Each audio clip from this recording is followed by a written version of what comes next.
همین زن کی میشناسه؟ به خاطر الله همین نوا را براش فرسته. خواهرم، آیا میدانی زنهای دوزخی و لعنت شده چی نشانه های دارند؟ طبق روایت مسلم پیامبر خدا درود خداوند بر او باد یکی از صفتهای زنان دوزخی را چنین بیان فرمودند که لباس پوشیدند ولی با وجود لباس پوشی برهنه و لوچ هستند. یعنی لباس آنها تنگ یا تنوک و یا نیم برهنه هست.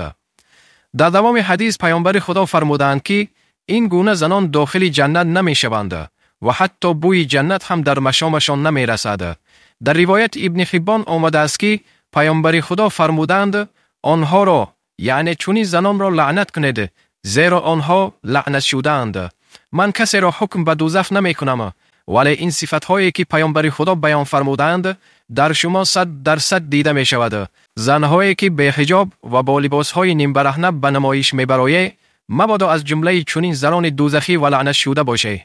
چرا ما بر گناه اصرار داریم نمیدانم چرا استغفرالله خدایا رهنمایی کن تو ما را چه ها کردیم چه ها استغفرالله چه ها کردیم چه ها استغفرالله شدیم آغشته با فرهنگ غربی و سنت را رها استغفرالله نبارد قطره باران خدایا سبب اعمال ما استغفرالله نداریم با کم خود ما قناعت طعام ما ربا استغفرالله نباشد الفتی با خویش و اقوام چه شد صلح و صفا استغفرالله نبویی از صداقت در سخنها نماد عهد و وفا استغفرالله شده غیبت به هر مجلس چه شیرین که این هم شد غذا استغفرالله که این هم شد غذا استغفرالله